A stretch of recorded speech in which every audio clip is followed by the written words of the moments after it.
Fraud detection is a complicated process involving the application of machine learning algorithms, complex rules, and even human analysts. We've been following Tributary Bank as it decomposes a legacy monolithic system, extracting fraud detection to its own microservice. Unfortunately, there's a problem. When everything was running inside of a monolith, it either all worked or none of it did. That has disadvantages because failures in isolated subsystems can bring down the entire monolith. But in the microservice design, if the microservice becomes unavailable, it can still have an impact on the rest of the monolith. Let's look at a quick example. Imagine one of the bank's customers decides to purchase concert tickets. This creates a new transaction in the banking system. If everything works the way it is supposed to, the system records the transaction in the fraud detection service and kicks off a process to analyze it. But what if the fraud detection service goes offline? Ideally it wouldn't, but it's always best to assume failures are possible. If the fraud detection service is unavailable, we have two possible solutions. Okay, technically more than two, but let's simplify to just the obvious ones for the moment. The system could fail the original transaction, but that's a terrible experience if this is a legitimate purchase. Customers are going to be upset. To prevent that, the system could allow the transaction and just fail to register it with the fraud detection service. But if this was part of a chain of fraudulent transactions, the fraud detection service is now missing critical information.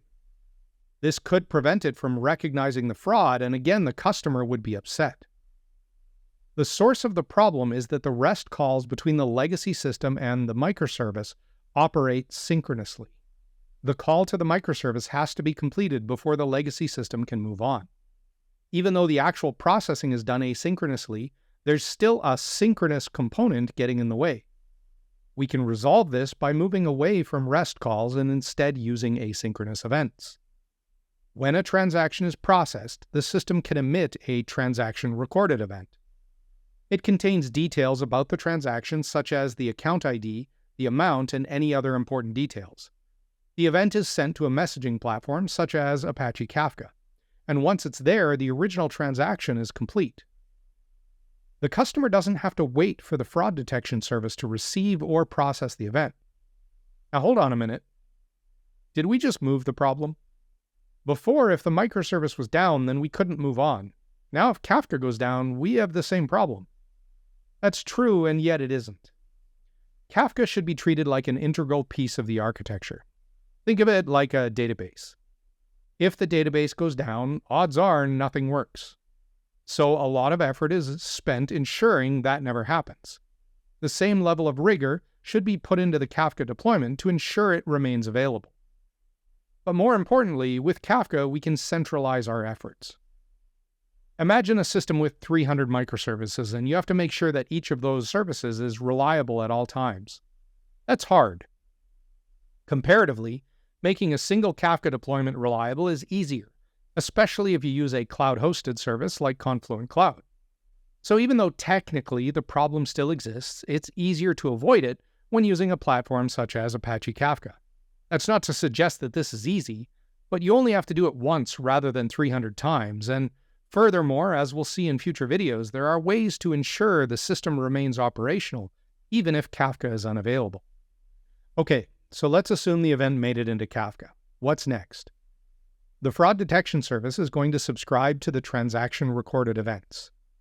Whenever it receives one, it will record the relevant details in its database and kick off the fraud detection process. This might take some time as it runs through the various scenarios, but thankfully, that has no impact on the original transaction. And more importantly, should the fraud detection service go offline for any reason, the events can still be written to Kafka. That means the service can pick up where it left off once it becomes available, and it never misses a transaction. But we aren't done yet.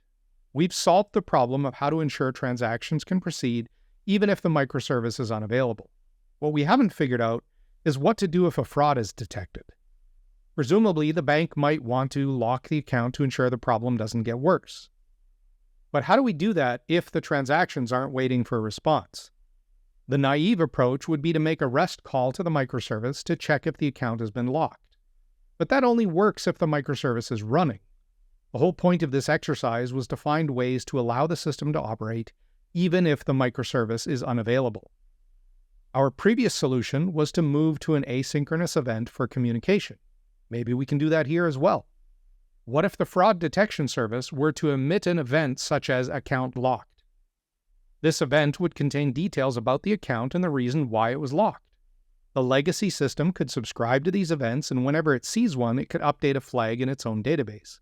The next time a transaction arrives, there's no need to call the microservice to check if the account is locked. This eliminates the synchronous dependencies between the legacy system and the microservice. In fact, the legacy system doesn't need to know that the microservice exists. All it knows is that it sends events to one topic and receives events on a different topic. What happens in between is irrelevant. There's an added benefit to this approach. Let's assume that if a user's account becomes locked, we'd like to send them an email or a push notification. Now imagine we build another microservice that listens to the account locked events. When it receives one, it sends the appropriate notifications. Once again, the notification service has no requirement that the legacy system or fraud detection service are operational. It doesn't need to care whether or not they exist. As long as events are flowing, how they get there is irrelevant, and even if the events stop flowing for a little while, that's okay. As soon as they resume, the notification service will continue as though there had never been an interruption. This is one of the benefits of an event-driven architecture. With synchronous operations, each time you add a new function, you increase the latency of the original operation and introduce a potential point of failure. However, asynchronous events can be reused without introducing synchronous dependencies. If a failure occurs, it is isolated to the consumer. You can have thousands of microservices all consuming the same events, and the original producer remains blissfully unaware. Because of how powerful this is, Tributary won't want to stop with two events. In addition to the account locked event, they could emit something like a fraud suspected event.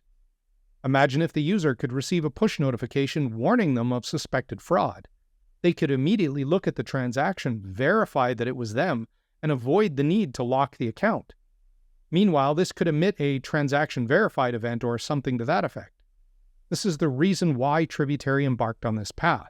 They wanted a system that they could easily evolve to provide increasing business value without being tied down to the interconnected nature of the legacy system. Asynchronous events allow them to build new features without creating additional complexity. These features can live in separate microservices that operate autonomously, relying only on the flow of events. That's not to say that the entire system will operate like this. There will be times when a REST call makes more sense than an asynchronous event. But that should be the exception rather than the rule. The bulk of their communication should rely on asynchronous events and fall back to REST only when necessary. Now, obviously, I'm taking a very complex domain and simplifying it dramatically for this video. The reality isn't going to be this easy. But hopefully it gives you a sense of how you can use asynchronous events to enrich your domain and protect it from failures. However, it doesn't end there. Despite the great strides Tributary has made toward a more autonomous system, there are some rather insidious problems hiding in the architecture. In future videos, we'll see how they can tackle issues such as the dual write problem and schema evolution. Don't forget to like, share, and of course subscribe. Think of it as your way to listen to my asynchronous events. And hey, if you want to send me an asynchronous event, drop me a comment and let me know what you think of the video. Otherwise, I'll see you next time.